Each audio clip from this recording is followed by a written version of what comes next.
Welcome. In today's episode, we're going to compare a 2018 i3 and a Hyundai 2020 Ioniq. So we've had our i3 for over 2 years now, and we've been very, very pleased with it. And as you can see, it still looks brand new. We don't see any signs of aging. And due to the construction, we have no rust. We have no chipping paint. It looks absolutely amazing. We have been very pleased with it over the years. So we made a very interesting decision. Stick around and we're going to tell you all about it. Welcome to another Electric Car Wednesday episode with Professor DIY and Mrs. DIY.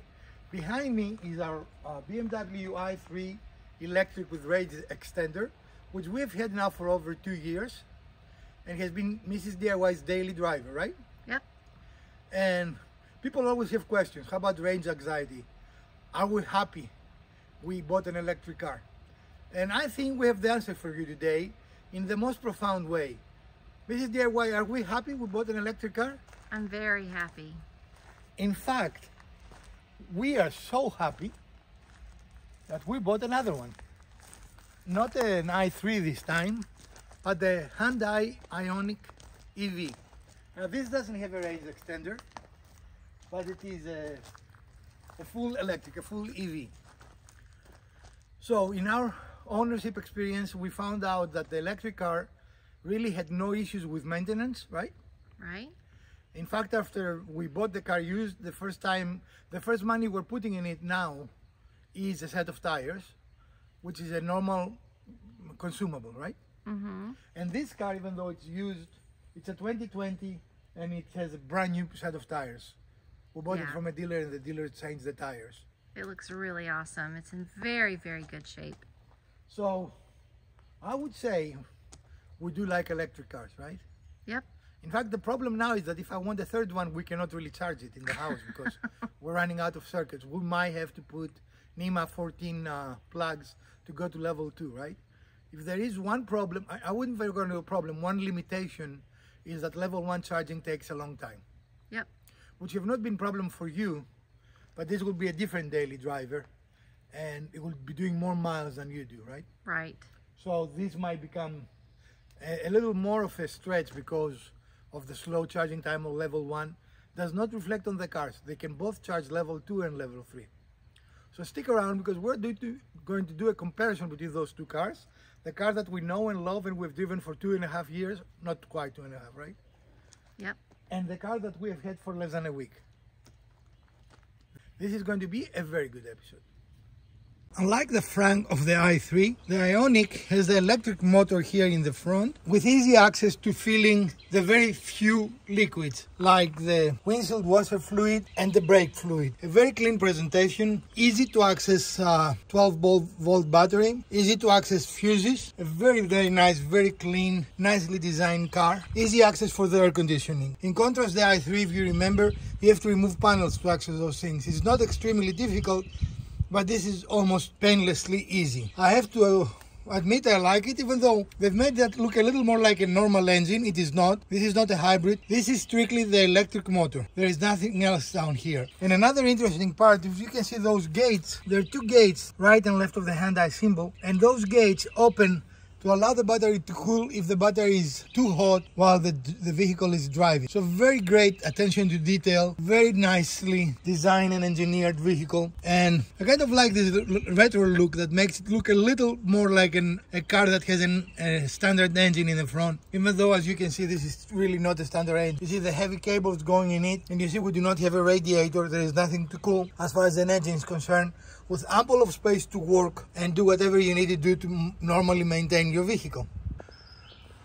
So the i3 has a front frank with easily accessible washer fluid, which is the most common fluid you need to change. But if you need to change batteries or any other maintenance items, you have to remove these panels. And as you can see here, we have more access, and the same goes on the other side.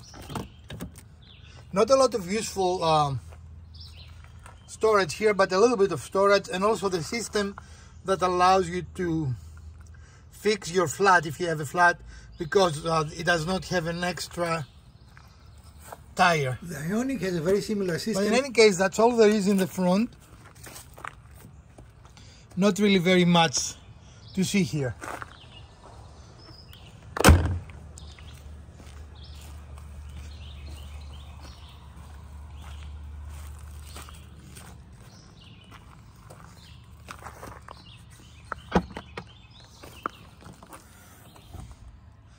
The rear has reasonable space, not huge but enough for a little bit, and of course the seats fold forward, and that allows for quite a lot of space and a lot of useful space in the car. In fact, we transferred 3 8-pieces molding using this car by itself. Each side has 1.5 doors, a very interesting characteristic of this car,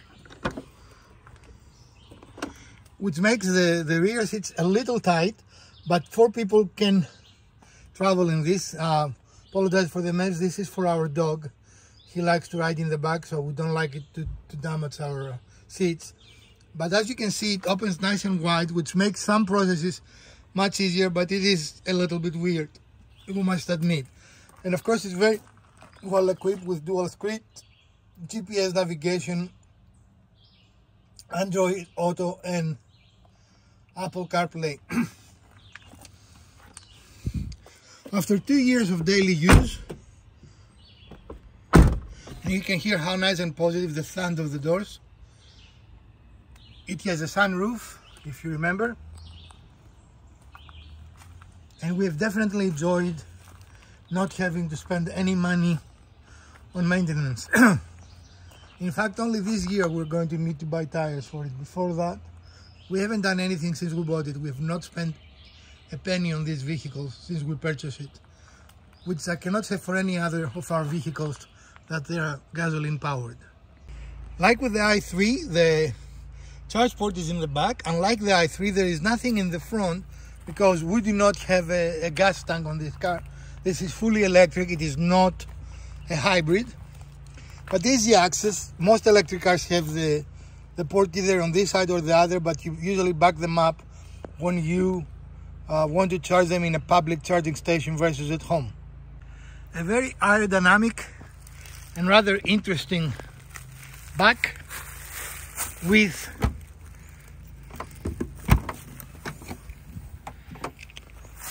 a rather spacious and well covered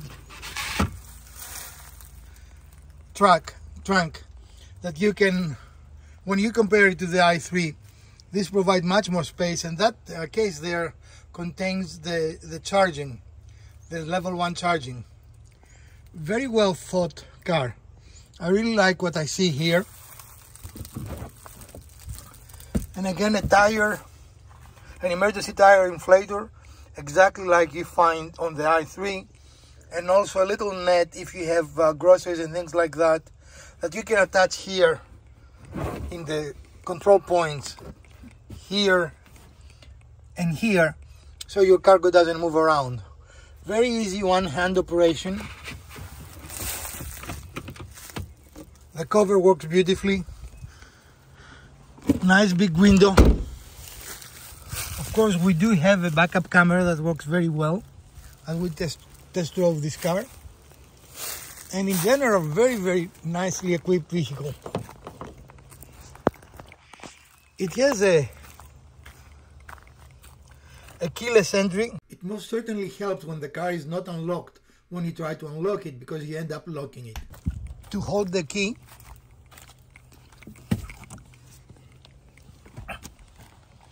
nice detail in here, very nice interior. This is a beautiful, beautiful, beautiful car.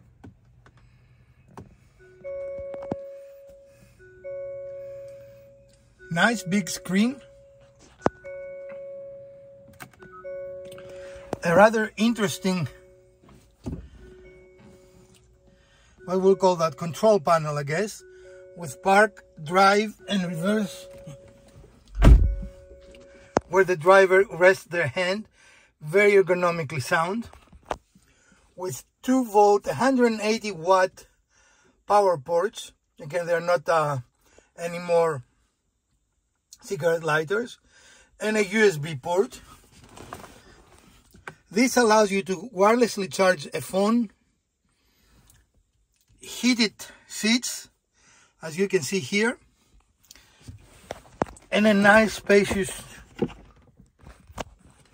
with more charging port here. I like the two-tone seats, very nice. Again, very nice.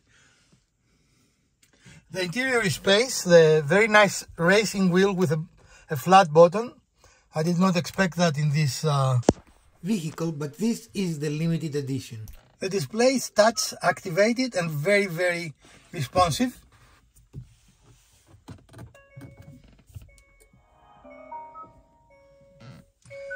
And the dashboard is extremely well designed and very colorful and nice, very clear. And again, everything is very responsive. I've only driven this car for maybe 20 minutes, but overall I'm very impressed with it.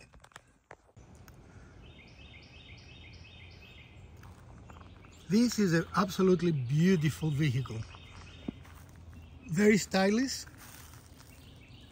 Great for a young person, a young family. Nice attention to detail. Modern fin for the radio, and it's already equipped with satellite radio. All you have to do is activate it. A lot of automation in this car, which hopefully we will explore with you as we learn more about this vehicle. So welcome number 2 for our electric fleet. We hope you did appreciate this episode, and if you enjoyed it, we'd appreciate a thumbs up. And if you didn't like it, press the thumbs down button twice. Share, likes and subscribe. Let us know. Did you like this type of video? So we can continue make them for you. From Professor DIY and Mrs. DIY, let's review something together.